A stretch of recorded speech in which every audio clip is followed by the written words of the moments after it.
Hey guys, welcome back to the channel, and today I want to talk about audio for videos, specifically those of you that are out there that are YouTube creators. This may interest you. So for a long time, I have believed firmly that a viewer of videos, especially in online formats, things like YouTube, Facebook, Instagram, old Vine before it went away, even Twitter videos, viewers are more likely to stick around if the audio is really good versus the video. And what I mean by that is if what you're listening to just sounds awful, you're just gonna bail almost immediately and run in the opposite direction. Whereas if the audio is good, but maybe the video is not up to quality, but at least the audio that you're listening to is clean and pleasing to your ears, then you're likely to stick around and tolerate that poor video quality, because at least it sounds good. Or at least that's my perception of things, because one of the things I often do when I'm watching YouTube videos is I'm doing other things, like I may be listening to a podcast type of a show, something like Awesome Hardware, while I play a video game on the side, or even while I'm driving. So premium audio quality, at least to me, is much more important to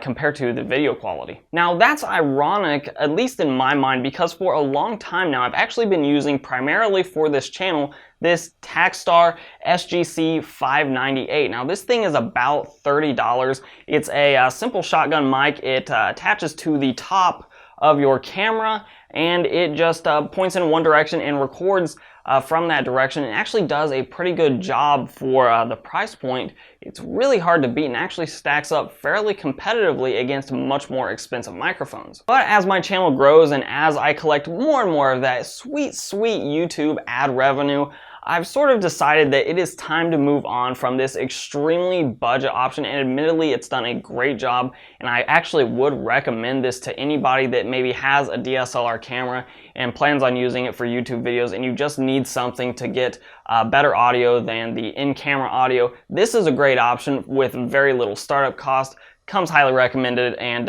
you'll see how it stacks up here in a minute with an audio test to my new option. Now at first, for my new option, I actually was strongly considering the Rode VideoMic Pro, and I actually sort of moved away from that after listening to audio samples on YouTube and just doing some general research. I landed on a more expensive option than the VideoMic Pro from Rode, but I came to the Sennheiser MKE 440. Now this microphone is a little bit unique in that instead of one shotgun mic in here, there are actually two of them, and it does do a good job of creating a stereo effect for the listener. For me, that's not really a big deal because most of my videos are sort of talking head or talking head with some graphs on top. Usually just right in front of the camera, so that doesn't make a big difference for me. But for some of you that require a little bit more ambience in your videos, this actually may be a good option for you. And the two shotgun microphones that are actually enclosed inside this sort of metal housing with a little bit of a windscreen on the inside as well are actually both elastically shock mounted within the housing itself, so you don't really have to worry about shock mounting it on top of your camera. It's already done for you by Sennheiser. Now, in addition to just being a great shotgun microphone anyways, it does have several switches on the side that allow you to fine-tune your control of the microphone to your needs. Now, in addition to a power switch, which is obvious, there is also a decibel boost and a decibel reduction switch. You can either have it set to 0 dB, plus 20 dB on the right side, or minus 20 dB on the left side. And in addition to that, there's also a low cut filter. Now the microphone operates with two AAA batteries, which isn't the perfect solution. I would almost rather see something like a USB Type-C with an updated model with a rechargeable battery pack inside, but I actually use rechargeable AA's for my Xbox One controllers, so I just went ahead and purchased some rechargeable AAA batteries so that I can always have some charged batteries for this in case it runs out. And it won't be running out of battery power very often. Sennheiser claims 100 hours of use on standard AAA batteries. Obviously, I haven't had this thing long enough to test out that claim, but we'll be curious to see just how long the batteries in this last me in real world usage. Now, this thing is very pricey. I picked mine up for $325-ish on Amazon, and I'll leave links to this lavalier system that I'm currently using in this video, the Takstar, and any other microphones I think may be relevant to content creators, especially down in the description below. But this does not run cheap, but I do feel like it's a good investment, and you'll see that here in just a second. Now, before I jump into the audio test, I will go ahead and throw out that I'm going to be testing the Takstar alongside this microphone and the lavalier system I'm currently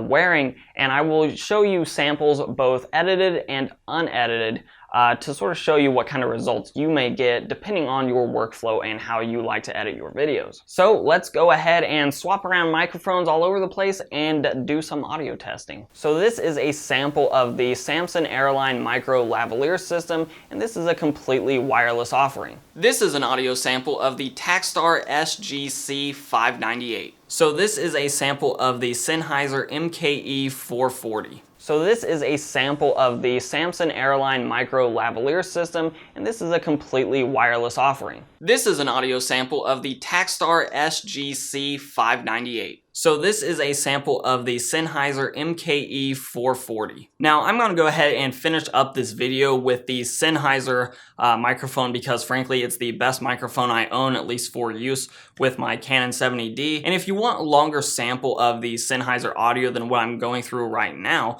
because this obviously will be edited in post and all of that good jazz, you can actually see my last video where I did use this Sennheiser mic. It was the first video that I used that, and if you want a longer sample of the Takstar mic, just go back to any of my other recent videos beyond the last video that was posted before this one, and you'll get an extended sample of the Takstar. But of course, I always like to kick it back to you guys. Let me know in the comments down below if there are mics out there that you know of, other than maybe the Takstar, other than this Sennheiser, other than your Rode VideoMic Pro, other microphones that present a really good price point and give you some great performance that is competitive with models that are much more expensive than it. And that may be especially helpful to some of you content creators out there that are just looking for some decent microphones moving forward. Let us know down below what you use. And of course, if you like this audio comparison, give it a like, a share, subscribe, comment. All those things help out a lot. You can follow me on Instagram and on Twitter at Hoosier Hardware. They're the same tag for your convenience. And as always, I'll let YouTube kill a couple more videos from my channel for you to watch. I'm Shane with Hoosier Hardware, and I'll see you guys in the next video.